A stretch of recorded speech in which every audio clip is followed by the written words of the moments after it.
Hey, I'm Jonathan, and I live in London, England. Hey, I'm Jeff, and I live in Perth, Australia. Together, we are Echo and Sidetrack. We produce music that sounds like this. And this. And even this. This podcast is about music, creativity, and everything in between the giant space that separates us. Welcome to A Band Apart with Echo and Sidetrack. We're also brought to you by Microology Coffee Roasters, another amazing Perth company doing some big things. They source their coffee from around the world, roast it right here in WA, and can send it to you wherever you are, so you can enjoy the sweet, sweet brown liquid that is coffee. This week, we have a discount code for you. That discount code is Sidetrack. That's spelled SIDETRACK. Enter Sidetrack at checkout, 20% off. Get some coffee beans sent to you, and if you want it pre-ground or something because you don't have a grinder and you just want to try it out, just add that in the notes and they'll sort it out for you. Microology Coffee Roasters. By far the best coffee you've had ever. This podcast is also brought to you by Short Order Burger Co. Personally, I think it's the best burger in Australia. There's one store on Hay Street in the city and a new shop in Fremantle. Go get a nice, tasty, wet one right inside. Jonathan, do you know what the term discombobulate means? I think I do. Because I often feel... What do you think it means? I sometimes feel discombobulated. It means that things are out of order and kind of all over the shop. So one's brain can feel discombobulated. Yes. Like a handbag that isn't well organized. Yeah, that's it's like confusion. Or the like. I woke up this morning extremely discombobulated. Mm-hmm. And that's the only word I could think of. I woke up at like 7 or something, or I don't even know if I woke up, if my alarm went off or it didn't, if I forgot to turn it on and I set it and I didn't, I don't know. I woke and I was like, the light in my room is a lot more than light my room should be at this time of the day. Yep. Shit. I grabbed my phone and it was 9:35. Yep. I start work on Tuesday at about 9. So I got up, just walked outside, and Mum was standing there. And she's like, "Oh, you're still here?" And I said, "What day is it?" And she said, "It's a Tuesday." And I said, "Yep, okay, that's what I thought. All right." And I just went and washed my face, put my clothes on, grabbed a banana, and left the house. And driving along the freeway to work, I was like just driving, like I had some cold brew as well, so I was just like what, basically for the whole day I have felt extremely out of whack. Do you know what the cause of that is? Do you think? Probably oversleeping or something. I don't know, it feels like I'm, that feeling of jet lag a little bit. Yeah. Yeah, like that. Like I just never was, I never got ahead. And my day was fine. My day had some great moments in it, and I went and exercised, and I cooked dinner for Mum and Dad and things like that. But I've still not found, I've never found centering on this day. So that's been a little bit of a frustrating way to exist for the last, 15 hours or so. The term discombobulated comes up when people talked about, I think it was from an author said it somewhere. He talked about jet lag being the fact your soul hasn't quite caught up with your body. Like your soul is not designed to be travel that fast, so that's what jet lag is. Like it's the soul catching up with the body. I like that idea. Yeah, same. I definitely feel that kind of feeling today, so excuse my things. I also think after the conversation we had last night that I was pretty drained, and whether I slept very deeply and then just needed more sleep and my body just said, no, I'm going to take it, or what I did. But yeah, that may have something to do with it. Yep. I understand that. I felt quite drained after the conversation we had yesterday. I felt quite shit after the conversation we had yesterday, if I'm going to be quite honest. I felt like I went and ran and just kept running. So it was good fuel for exercise. How far did you run? 6Ks. That's not bad. And I haven't. Go work. I think I just kind of started running again last week. But yeah, I really don't like that feeling of discombobulation. I feel like it comes from when you go to sleep ruminating on something. Sleep is supposed to be the great reset button, almost. You know, you have a bad day and you have something go on one day and you're like, oh, sleep and it'll be better tomorrow. And there's some things that just stick in your mind that you wake up and you're like, oh, it's still fucking there.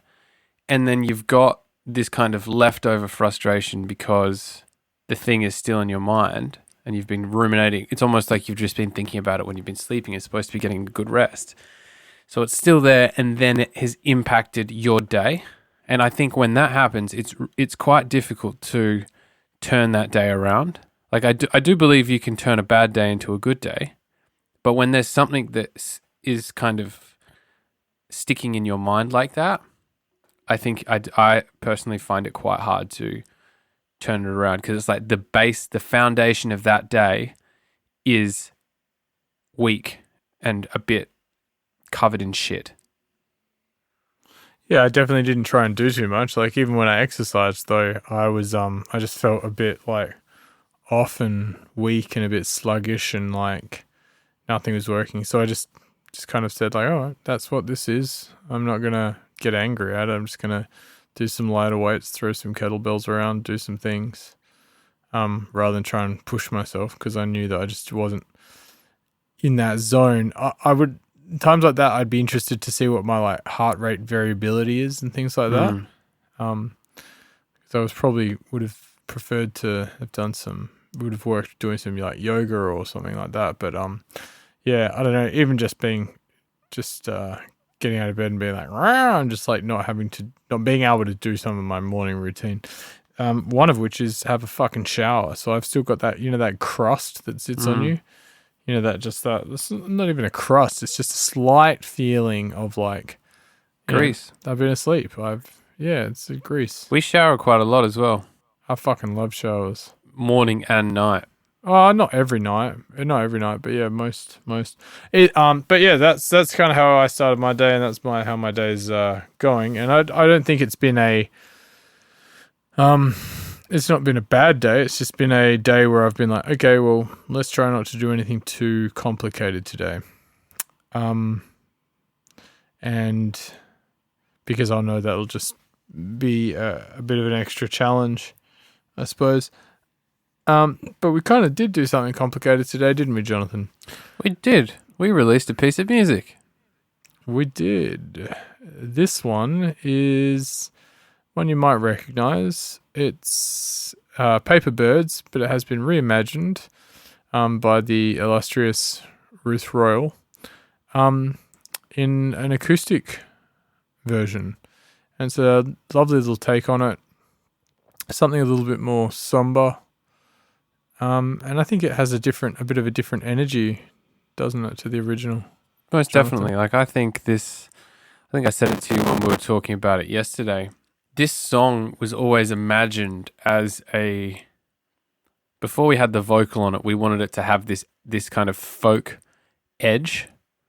That's what we were talking a lot about when we were writing it, this like earthy, organic kind of feel. And then when Ruth sent us the vocal, it obviously hit that mark for us. So I feel like this was kind of a foregone conclusion that we would release a version of the song. This is almost like the true form of the song if we didn't make drum and bass. Like this is like the folk kind of somber, melancholic version, which is really cool to hear to hear and to like listen to the two back to back, because it's almost like one is a bit more hopeful. I think the drum and bass version is a bit more hopeful and has a bit more positive connotations to it, but then the second one, at least for me, makes me feel more kind of deeper, sadder emotions. Yeah, I'd say that she did transpose the song down a few steps, but which could be definitely contributes to that. It's still got hope to it, but it's like, it reminds me of, there's an extra tenderness. yeah, it reminds me of saying goodbye to someone and you know that you're not going to see them again, but it's okay that you're not going to see them again, but still the moment is very tender, yeah, and sad. I can't remember if I mentioned it on a previous podcast, but I've been reading a Murakami book, 1Q84, and which is very good. I would recommend anyone to read. Murakami is a Japanese author. If you haven't read his stuff before, especially Norwegian Wood, and the way he describes things and what happens to the characters in this story is just, it's very poetic. There's a lot of fanciful things that happen, but the characters themselves view everything in a very poetic way, and it's kind of rubbing off on me a bit, thinking about my life in a similar way. And it's quite interesting how you can gain more meaning out of everyday things if you think that way. And I think the Japanese as a culture probably think that way a bit more, and which gives them more depth. They've definitely got a wonderful relationship with legends and the fantastic. Yeah. Like, I remember speaking to a friend who is Japanese, and she was telling me the word for echo in Japan can be it's got multiple. There's multiple words, and one of the words is just like, relates to sound. So that means like the sound is bouncing. So it's kind of like this character that has like a sound piece to the character, to relate it to other sound words, characters.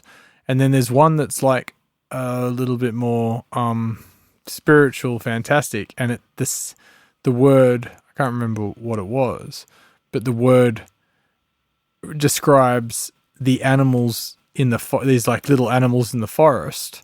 It's that they have the same name as this word for echo, and the reason they have that same name is because the saying goes that they're the animals that call back the words that you say, and that's the echo. I love that idea.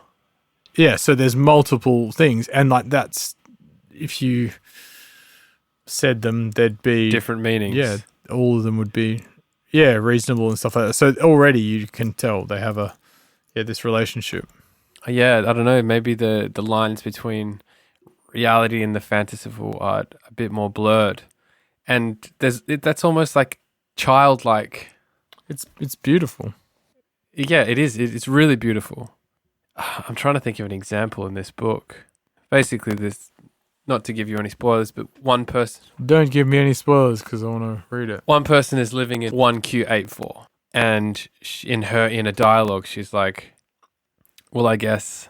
She says something along the lines of like, well, I guess I'm here, and I recognize that I'm no longer in 1984, that I'm in 1Q84, and that this is my new reality, and this is the place I die. Like, it was just the way they kind of matter-of-factly come to these conclusions in the stories is quite beautiful. It's like missing a train, and instead of going, fuck, I missed that train, I need to get on the next one, like, fuck, I'm late, they would be like, I missed the train, that means I wasn't supposed to be on that train. Yeah. And I was supposed to be on the next train, so what am I looking for on this train that I'm supposed to interact with? Is it a girl that I see and that I should talk to? Is it a man I should help? Is it a friend that I get to talk to. Like it feels like they're within the book. They're a lot more philosophical. Yeah, that's a beautiful way of looking at the world. Yeah, I think so. And I mean, my only experience with Japanese culture is literally reading Murakami books. So it's also part of, how he writes and the prose and his style of writing. But I would imagine that's kind of embedded into the culture too. Japan is amazing, man. You would absolutely love it. I can't wait to go back and actually spend some real time there. We've had some friends that have gone to Japan, and they're like, going to Tokyo was like a popular thing. That was a holiday destination for our friendship group. And it never really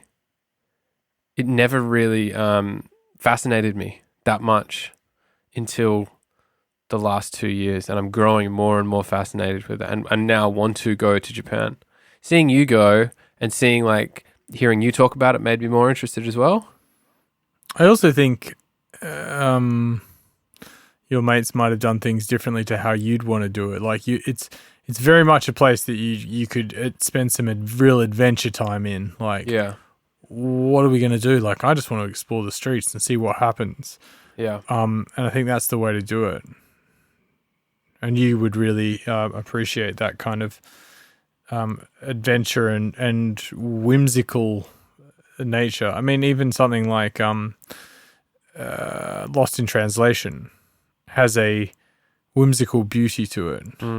Two people come together and teach each other things, and in this incredibly foreign but also incredibly welcoming landscape.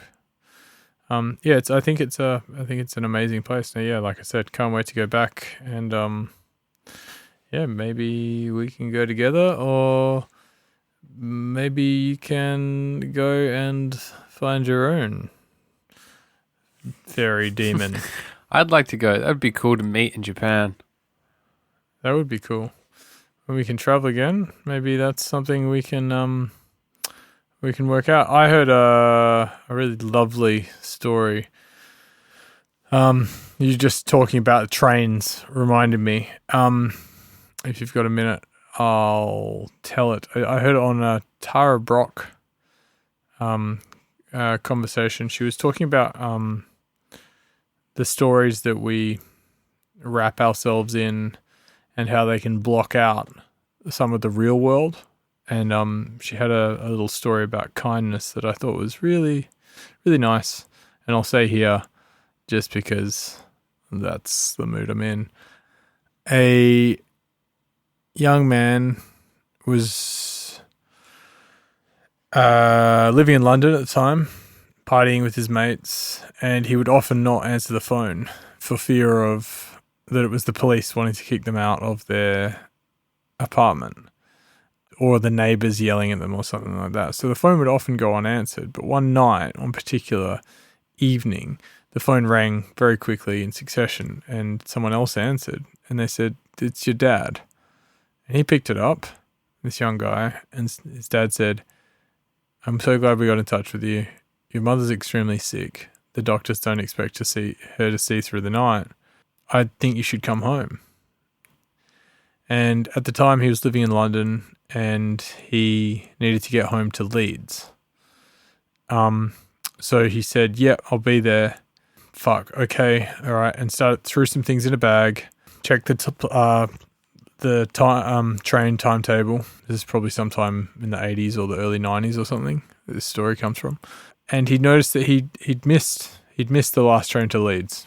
He was going to miss the connection, but he thought if he just got to the station, he could sort something out. So he ran to the station, throwing a bunch of things in his bag, including a screwdriver and a bunch of skeleton keys that he had acquired, and he was planning to potentially steal a car or break into someone's house and steal their car if that was what was required to get him to Leeds.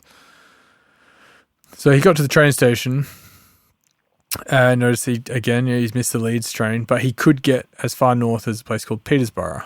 He thought, fuck it, if I get to there, it's quite a place, I'll be able to, steal, beg, borrow, hitchhike my way to Leeds, and I'll be there for my mother. This whole time he's obviously very unhappy about the whole thing. So he gets on this Peterborough train and sits and stares out the window, holding on to all of his anger, his frustration. And then the ticket collector, the train conductor, comes down the aisle and asks for everyone's tickets. And he gets to this young guy and he says, "Tickets, please." And he hands over his tickets. He hands over his ticket, and the guy says, "Are you okay, son?" Because you can clearly see he's been crying and he's unhappy. And the guy goes, "Jog on, mate. Fuck off. I don't want to talk to you." And the conductor says, "Look, if you are unhappy or something's wrong, or, that's my job to help. That's what I'm paid for." And the young guy's like, "I said, leave me alone," quite firmly. And rather than leaving him alone, the conductor sits down across from him and says, "What can I do? What's wrong?" And now the guy is considering in his head, saying like, "What the fuck does this guy want? He's not going to move away. Maybe if I physically interact with him, he'll move away." And then he reconsiders that because it's probably a bad idea. But he is a bit of a tough guy. So instead he says, "I'll just tell him. I've nowhere else to go. I'll just tell him the truth." So he says, "Look, my mum's going to die tonight. She's in Leeds. I just found out. I don't have much money and I'm going to miss the train to Leeds. I'm going as far as Peterborough, but the train doesn't connect. So I'm just going to try and do something when I get there. But I don't really know what I'm doing. I'm extremely unhappy and I'd rather you just left me alone." And the guy goes, "Oh, I'm so sorry to hear that. I hope that your night works out. Thank you very much for sharing." Then he goes on and collects his tickets. The guy goes back to sitting down and, stewing on the whole thing, really. What the? I told that guy for no, why did I tell that guy? All the spew and all the venom that can come out of us when we're in this state and can't let go of the story that we're currently in. About 20 minutes out from Peterborough, the conductor walks back down the carriage towards this guy and sits opposite him. And the guy's like, "What the fuck does this guy want? Does he come back to rub it in? Does he come back to, hear my story? And what does he want?" And the conductor says, "When we arrive at Peterborough, you're going to run as fast from platform 6, which we arrive at, and you're going to run to platform 1. You're going to get on that train. You're going to get on there as quickly as possible, and that train will take you to Leeds." And the guy shook his head and goes, No, I've already checked. The train to Leeds has left. I miss it. I miss the connection." And the conductor said, "I radioed ahead. That train is now waiting for you, and you're just going to get there as quickly as possible, and no one else will know why that train's running late. Everyone will be disappointed and unhappy, but you're going to get on that train, and you're going to make your way to see your mother." And then he got up and he said, "Good luck, son," and walked away. The guy was completely taken aback by what had just happened. He's just like, this guy's completely thrown out everyone else's plans just for me.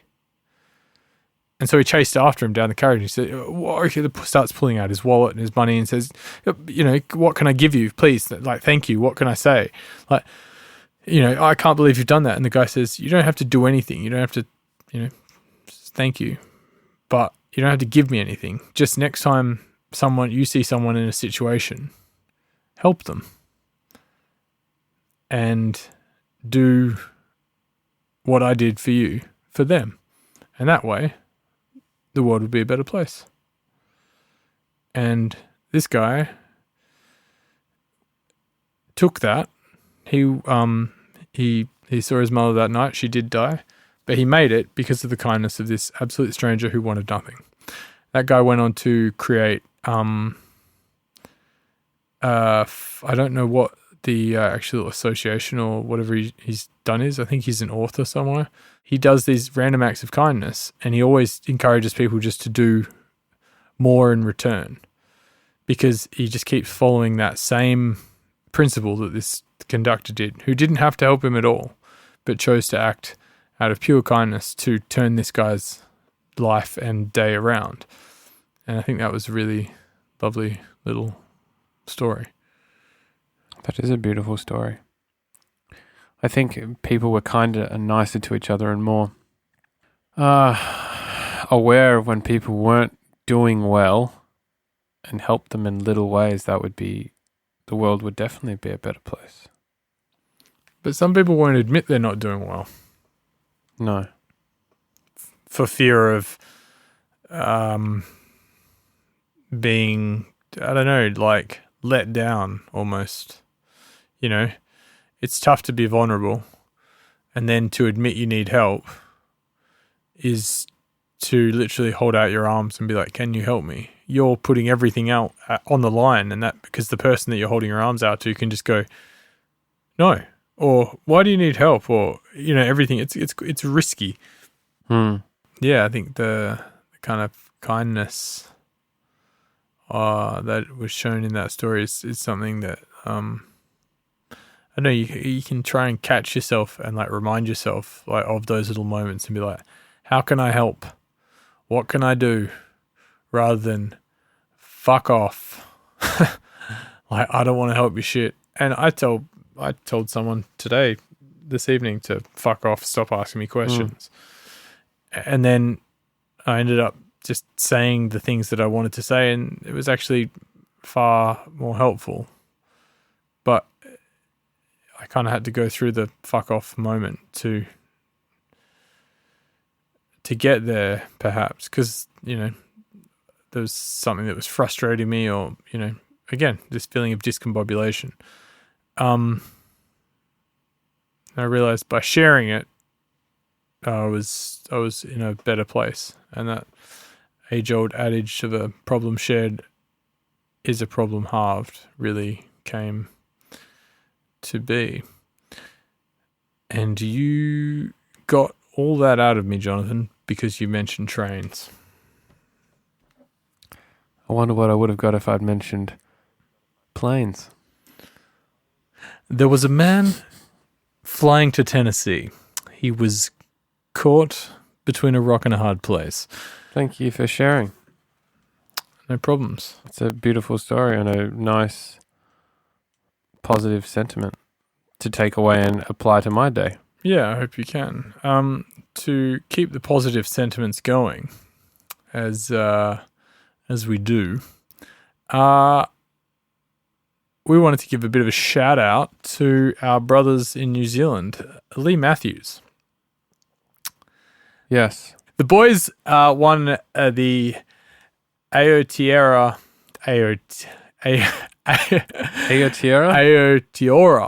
Music Awards, and they won the TOA winner.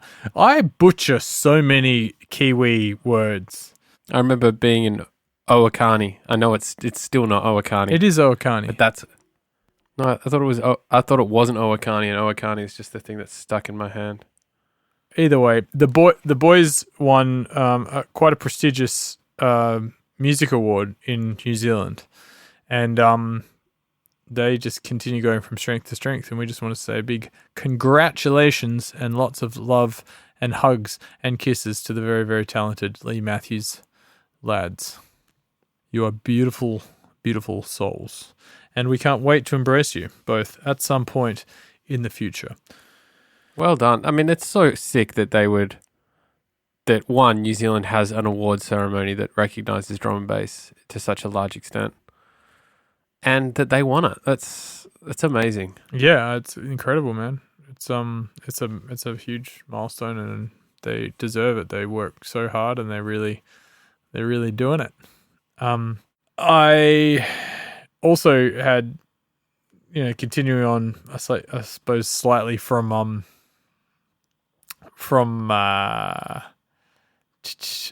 the, what would it be called? You know, shout outs or something like that.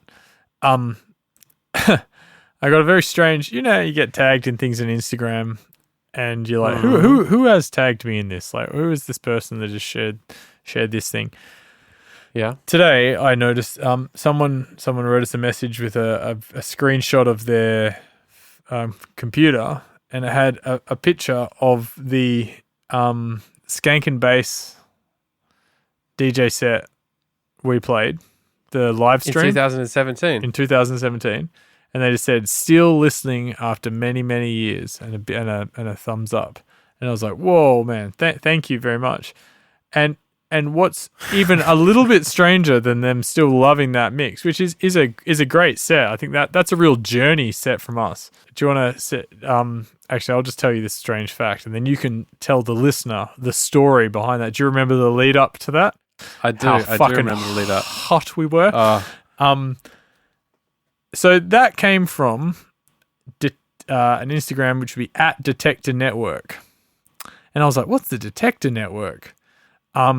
Maybe somehow I thought it was Detective Network or something, but it's actually a social platform for metal detecting worldwide. So shout out to the Detector Network, and big love for loving our music as you go foraging for precious maybe things, precious gemstones and rubies. Maybe we should try to get a metal detector out of this, and I can go join the guys that go down to Deptford Beach and metal detect the Thames when the tide's low.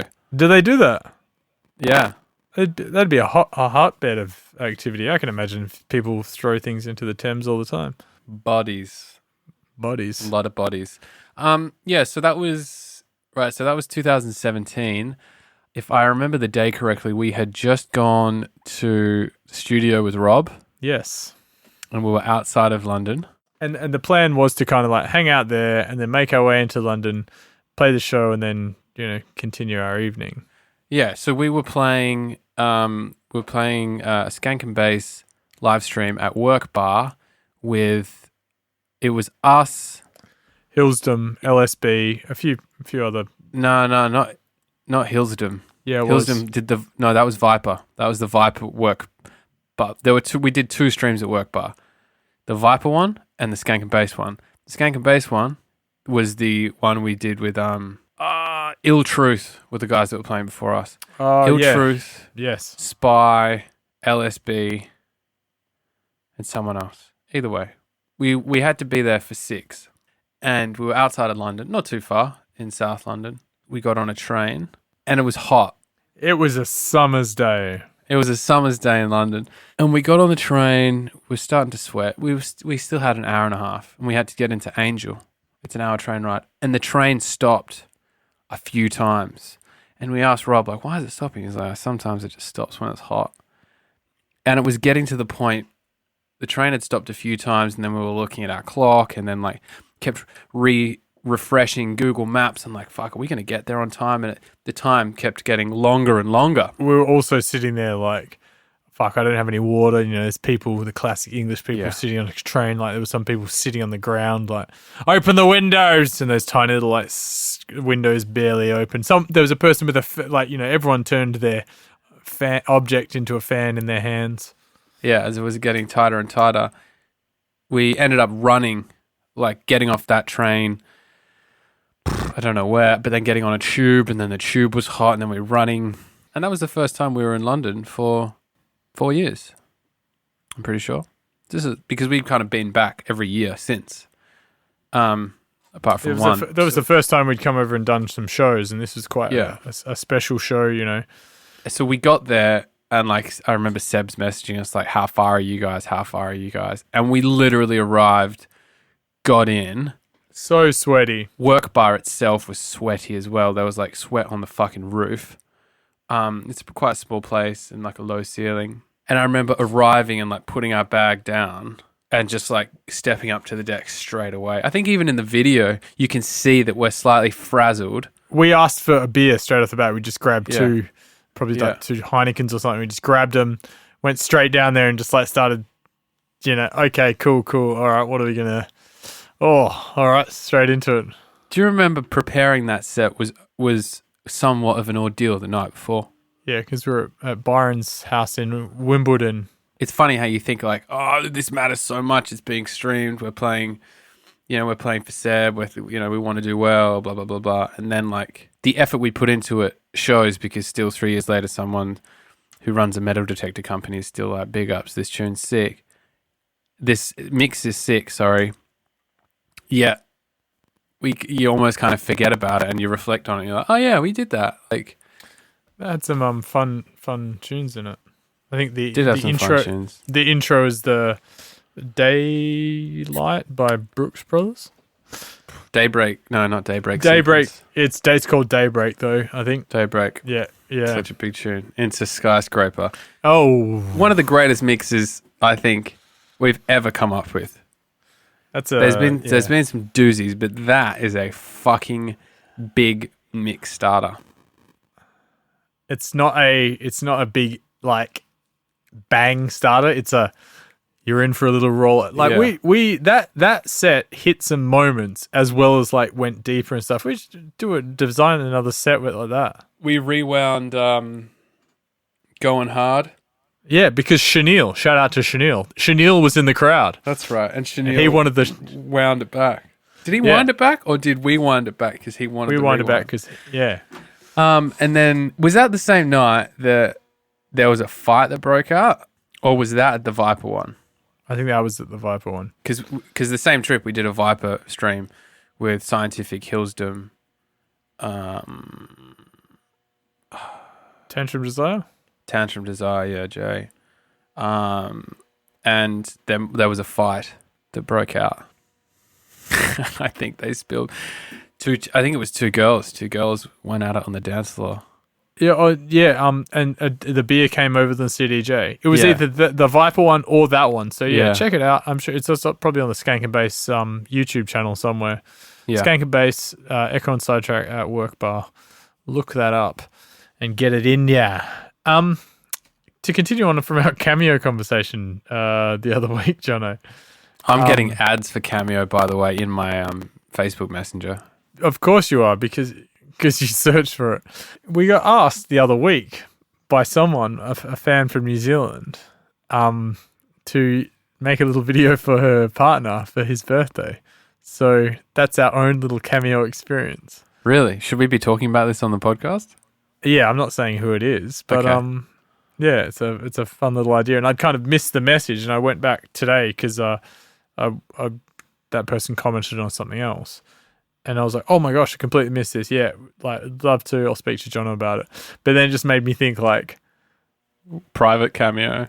Essentially private Cameo. So how much do you want to charge? I think we really jack up the prices. I think on Cameo, you're 300 pounds? £300, which is, I don't know, equivalent to about 900 New Zealand dollars. Call it even at 1,000. Do you think 1,000's pretty fair? How much? It's like a 15-second video? Yeah, 15 to 30, I'd say. Maybe even $2,000. Yeah. I reckon we could call it even at 1,400, and we'll use his name. Otherwise, I'm not saying his name. No, and I'm otherwise looking away. Audio only, and I'm looking away from the camera. Like I'll do it while I'm doing something else. I'm visibly bored. Yeah. Oh, happy birthday. Yeah, whatever. Yeah, great Greg. job. What is it, Greg? Oh, so Daniel. Yeah, Danny. Well done, dear Danny. Happy fucking birthday, mate. See ya. What? How much for you to record it while you're on the toilet? Not in a graphic way, but you're sitting there, and if you look at the video, you know the classic little small window in a toilet, and you're like, that person's on a toilet. I mean, I'd do that for free. I'd do it on the toilet. If they wanted it on the toilet, I'd do it for free. If they wanted it, because you couldn't guarantee that I was mid slide. If they wanted to know that I was doing a toilet a brown when I was on there, that would be a bit of money, I reckon. And that surely has some crossover into some weird OnlyFans kind of like. Oh yeah, I want to see what you have consecrated here. Would you start? How would you feel about starting an OnlyFans, but people just wanted to see, like, just wanted to hear you say things. Like, it was really specific. Like, they just wanted to hear you say things while you browned. How would they know I was even taking a shit? The echo of the room and stuff. Yeah, it was just a bit of a wider shot, and like you had to like prove the brown, maybe showing the paper or something. Like you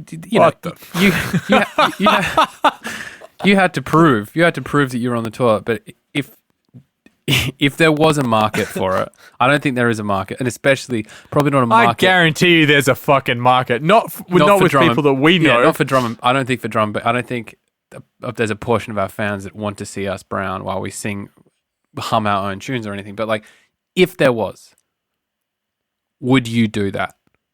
If you found out there was like 50 people out there that wanted that kind of action. regular payers, it was gonna actually make like, you know, it was gonna add $2,000 revenue stream a month. A month? No, I don't know if that. And you had to do 3 videos a week. I just think. Do you think that kind of thing would hinder our career program? The boys have done another. They've got a big set, a big mix. You might know them from their brown streams. Check them out. Being like the Drum Bass Arena Awards, or like releasing an album and being like, this is like, you know, this is culminated of like 3 years work. Like, we're really proud, you know, support from lots of people. And then someone's like, do you guys also video yourselves doing shits 3 times a week? Is this like this? Is this a thing too? And like, oh yeah, that's half of the fans here love us from the brown streams. Big love. The brown stream. Give us a big love, guys. We'll see. And I don't know. I wouldn't do it if it was sexual in nature. But if I just had to say some things, like I'm on the toilet and I'm, you know, reading some poetry or the day's weather. A brown isn't particularly sexual for us, but like for them, if someone wants to see one of us brown, then like it's probably going to be taken in a kind of sexual way. Like, would you feel comfortable? You know, if you told mum and dad, do you reckon mum and dad would be like, "Oh, great, you guys have got another revenue stream. Like, that's really exciting that the business is really growing." Show me the bloody videos. This is taking it too far. How are you making this money? And you'd be like, well, people around the world just want to see us shitting. But they don't really want to see you shitting, because in my mind, this is a middle of the stomach up. Yeah. You're kind of sitting there and you're saying, today's weather in London is this, and you say something, and then you... Yeah, but there's like power. There's power in that. There's someone is paying you to do something that you don't really want to do, but you're going to do it because they're going to give you a nominal fee. Yeah, I mean... Do you think there's a space for OnlyFans and drum and bass to kind of cross over in a sense? Yeah, drum and ass. I'm actually surprised that there must be some people that are like artists as well as having an OnlyFans. I'm not too sure if there's any girls or guys out there that have an OnlyFans page. I mean, people have Patreon, but it's so... I'm pretty sure, I could be wrong, but I heard something, Aaron Carter might have an OnlyFans. Oh yeah, Aaron Carter's got it. I heard that. But he's not in drum and bass. He's not in drum and bass, but apparently he, you know, he likes to play with the old pipe for money. Man, he could make so much money from that. Like the gay community, I mean, OnlyFans for guys is mostly, from what I can see, is gay dudes. So he just have heaps of guy fans, and they, like, I'm sure he's doing very well off that. But how do you come back from stroking the pipe for money? How do you come back to being like a serious singer, or like is that something? I think that's long gone. I think he may have made some. Does it not matter? Poor choices before that to lead him to the on camera pipe cleaning. Isn't it weird that like as soon as someone goes to some sort of sex work, whatever it be, in our mind, it's almost like, oh, well, you're going to have to come back from that. Like, as if like that's a door that if you open, you can't come back into this legitimate, and I'm doing rabbit ears, legitimate world. Yeah, I mean that's depends on what you. It's a shame based thing. Yeah, I think Yeah. it's been done. Countless people do it. I think I'm all for female empowerment and do whatever you like. I don't know if you had an OnlyFans, where you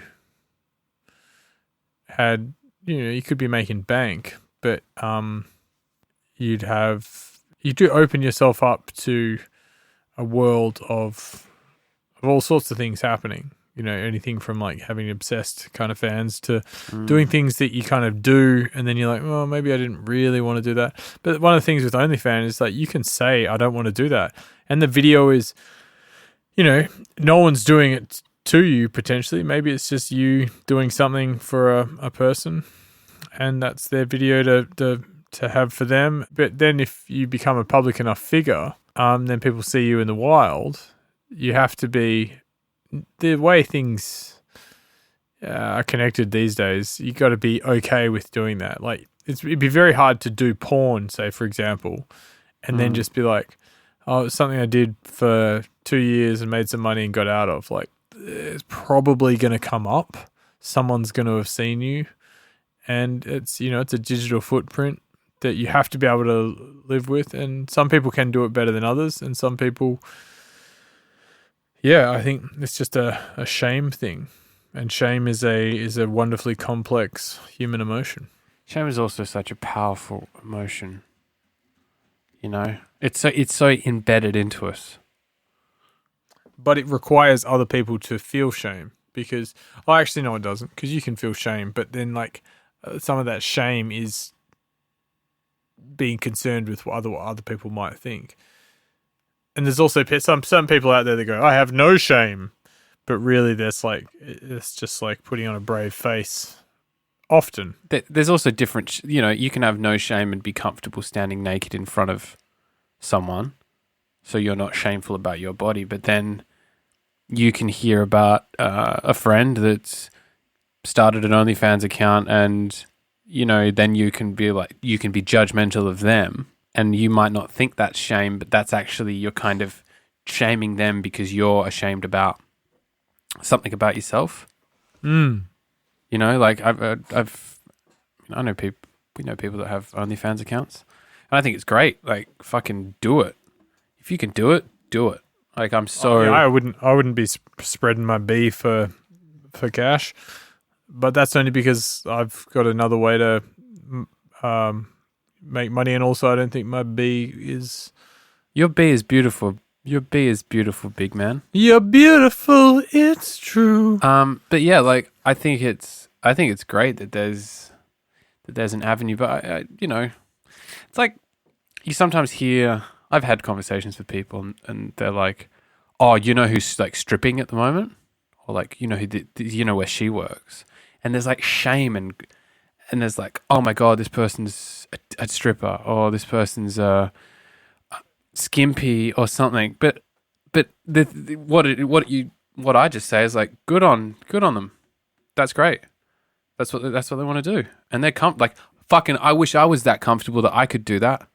Yeah, as long as they're not doing it under duress, and that's pretty rare, I'd say. A lot of people make the choice, but my thing with it is that it may be thought out for short-term gain, and the potential long-term effects of it may be a little bit more harmful, damaging, or potentially, like if you... This is an analogy, it may not work, but I'm going to go for it. If I said I'm going to start riding motorbikes, and I said I'm going to learn how to ride a motorbike, then I'm going to buy a motorbike. I'm going to hang out with people learning to ride motorbikes, and then I'm going to learn to ride my own, then I'm going to buy my own, and then I'm going to ride a motorbike. And then I have an accident on said motorbike. That never would have happened had I not decided to get into motorbikes. So like the time spent doing something, the higher chance there is of something going wrong. No, not necessarily. Like if you choose something that has inherent risks to it, and not all, work in these industries does have inherent risks. I mean, people calculate them, but if you get into, some of those areas, there are other avenues to seduce you that you may be like, oh yeah, that's cool. It's like the classic story of the stripper who's like, no, I only do these kinds of parties. And then they're like, well, the money's really good for that. I'll do that. And then I'm going to do this. And that's fine. And then they could be comfortable the whole way. And I hope they would be.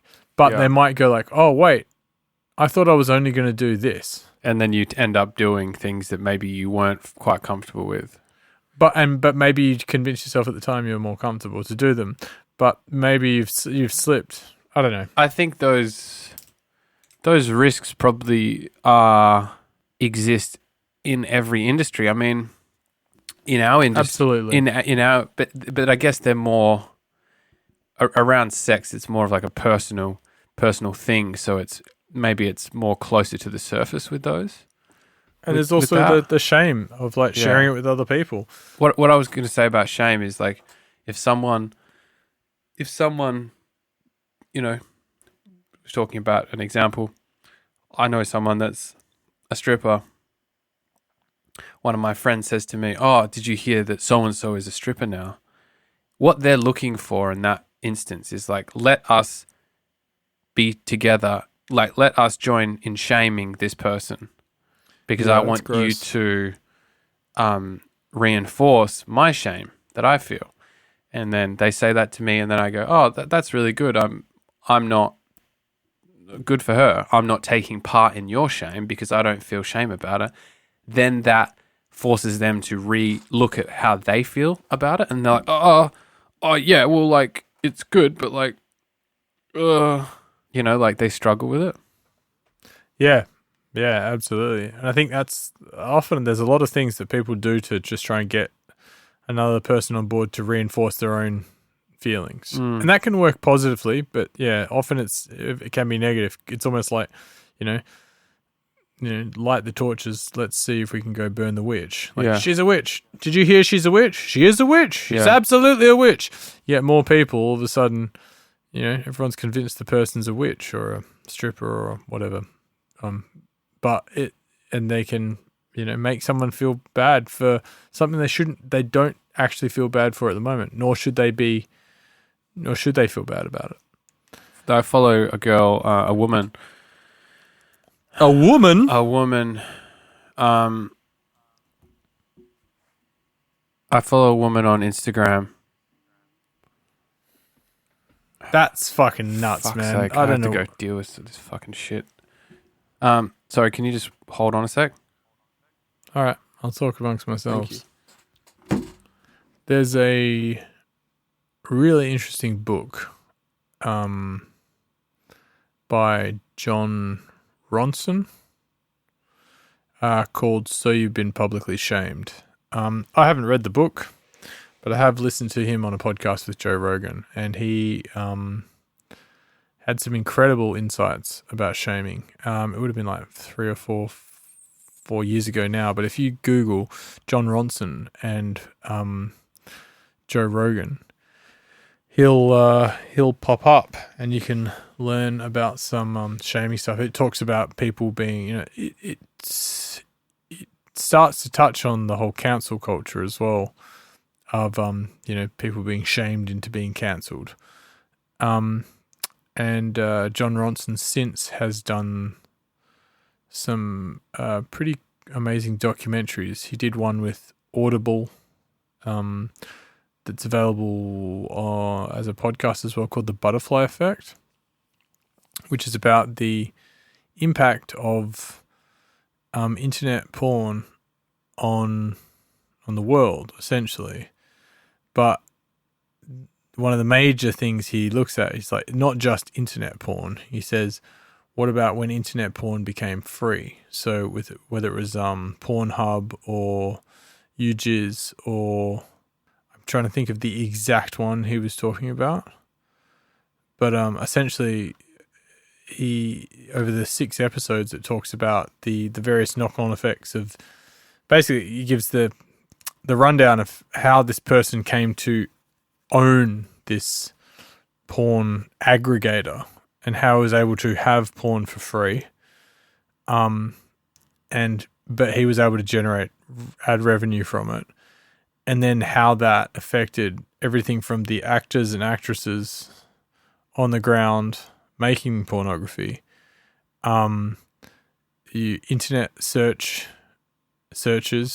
You hear one woman talk about the fact that even though she's just turned 24, she's slipped into this uncanny valley between a teen and a MILF, and she's like, she either has to play one when she does porn. She's either a teen, which means she has to dress up in, teen-like things, or she has to play a MILF, so she has to like look older, but she can't just be like, attractive 25-year-old person, because it's not a searchable thing. So like this whole, very specific search keywords is driving what is being produced, but also is, putting people out of the market.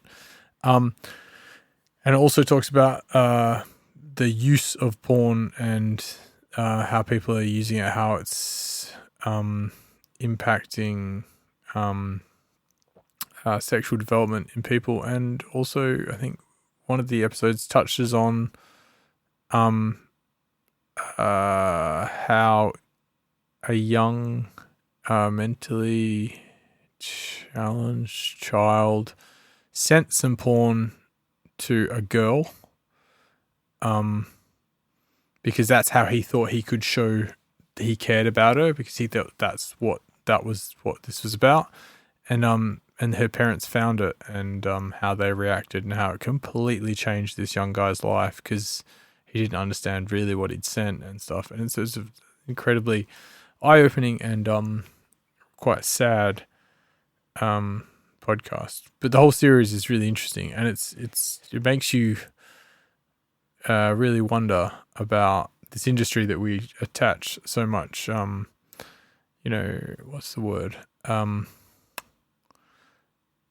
Shame, and also like taboo-ness too. It's really, really eye-opening. I suggest you check it out. That's The Butterfly Effect by Jon Ronson. Nice work. Did you talk? Am I going to have to delete what you said, or have you just been recording ads? No, I recorded ads, and then but I also spoke about the Jon Ronson thing that he did. He did a book. He made a book called "So You've Been Publicly Shamed." Yeah. Which I just directed people to a podcast with Joe Rogan. Then I talked about his podcast, The Butterfly Effect, which was the one about internet porn. Did you listen to that? No. Fuck, that's hell good, man. It's like a 6-part, like 30 minutes per episode. Talks about the butterfly effect of the free internet porn industry, and it's really, really interesting. Okay. Should check it out. Sorry about that break. I had to go liaise with a handyman that's fixing our shed at the moment. I think I finished my point about shame. It was annoying to be interrupted mid-thought with something you can't not do, but that's fine. That's fine. Shame. Yes. Shame. Let's create a world where none of us feel it as much by normalizing sex, normalizing being uncomfortable and being vulnerable. Yeah, being uncomfortable and being vulnerable. If you like something, go and do it.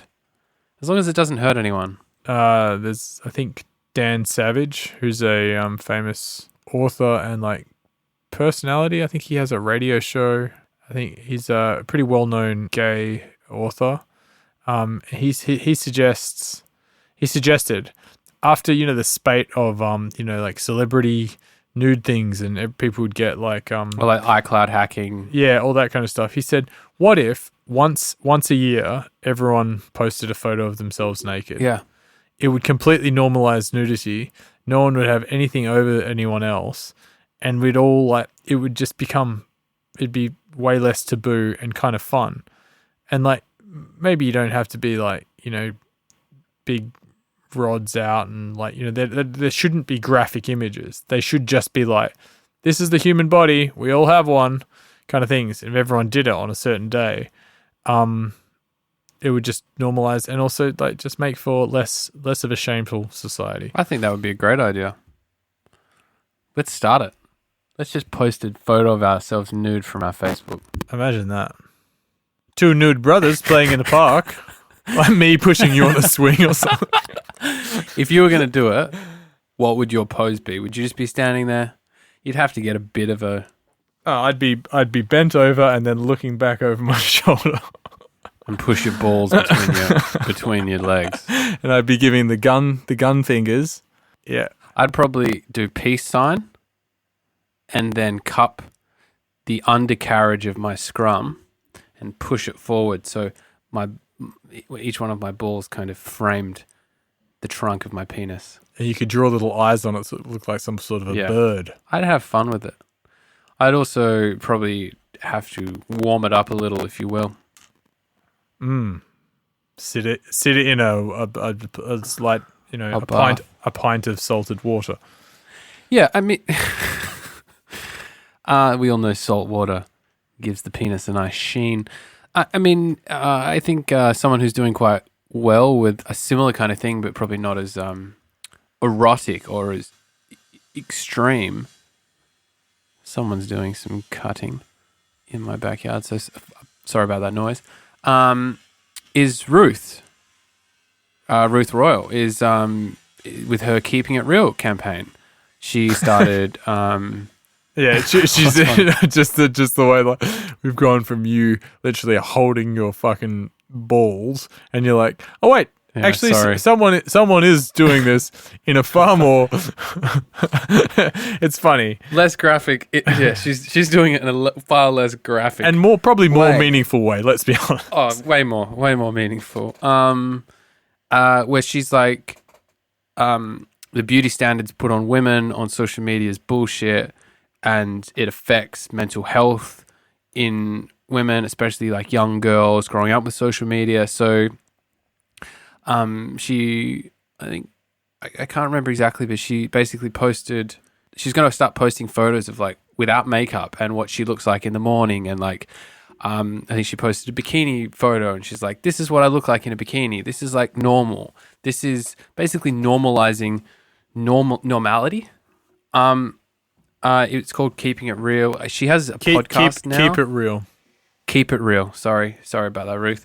She's got a podcast, and it's really good. I think that's like body positivity, and that's kind of moving towards a direction where we feel less shame about our bodies, and I think that's fucking great. Like, it's just such a good thing to have in such a visual society like we live in. And, it's so easy to compare to each other all the time. It feels like we're living in kind of constant comparison on social media or, just comparing. And you can't compare your body. Well, you shouldn't compare anything to anyone else, really. You should just focus on yourself, but it's very difficult. So, keep it real. Yeah, keep it real. Check it out. It's a hashtag, and I think it's you can go to follow Ruth Royal on Instagram and Facebook, and she talks about it. And I think she's got a link to her podcast. And we might put that link in the show notes, along with the link to our sponsors, etc. Yeah, comparison is the enemy of happiness, really, isn't it? It is. And on that note, Jeff, shall we end it? I know it's getting late for you. It's 10:30, and after you not having a restful night, I think it's important that you have a good sleep tonight. Cool, man. I'm going to send you a photo of my penis and you can compare it to your penis and we can talk about that, because comparison is important when it comes to the length and girth of men's penises. Especially brothers. I'll get a tub of salt water ready to ask the workman that just entered your house. What's the funniest thing you could do to that workman right now, in your mind? Probably open my window and call to him and say, hey, Ross. And he'd look up and then I just fucking brown eye him.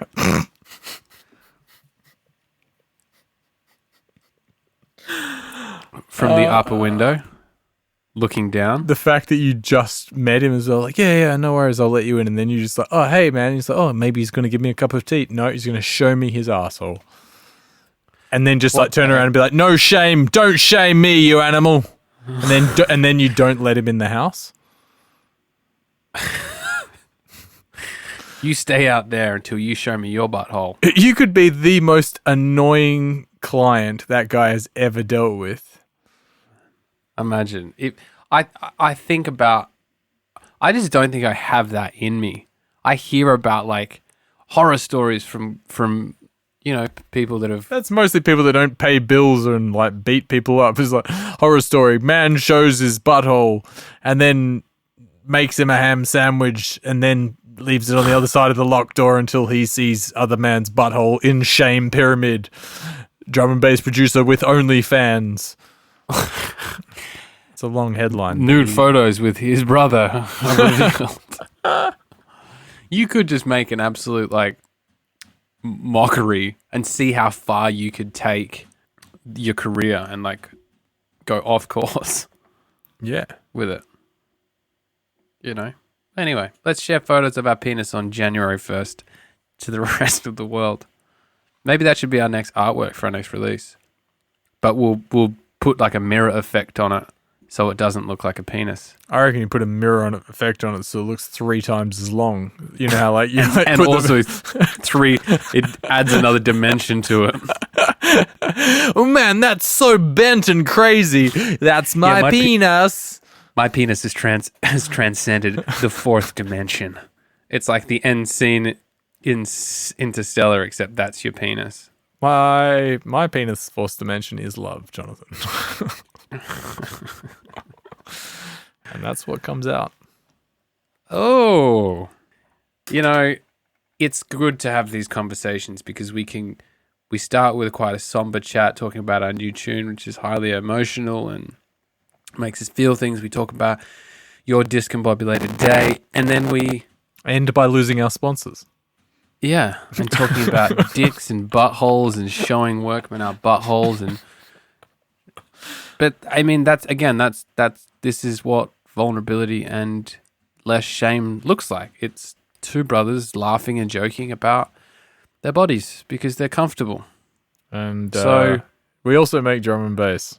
Our new song, Paper Birds Acoustic, is out now. So go stream that.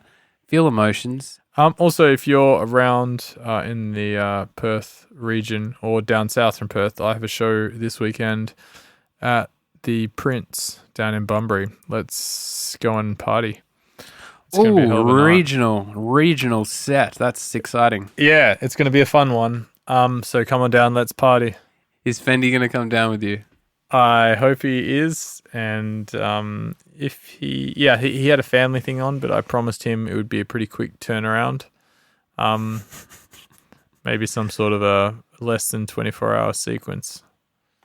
Are you guys going to stay down there? Yeah, we'll stay the night, and then we'll party on, Wayne. Should be good. I can't wait. But I'm most excited to get some sleep and read my new book, which was a gift, and I'm very excited by that. What book is it? My brain is broken. I have started to ramble, and I need to leave. I'll give you more updates on the book next week. I'm going to go take a photo of my penis and put it in a mirror. Good night. I love you. Good night, buddy. I love you too. Thanks for listening to this week's podcast. Make sure you subscribe to us on your podcast app and keep up to date with all new episodes. They're going to be coming out once a week. We are Echo and Sidetrack on Facebook and Instagram. On Twitter, we are Echo Sidetrack. Go listen to our music on Spotify, Apple Music, Tidal, YouTube, or wherever your ears consume happiness. Lots of love, people.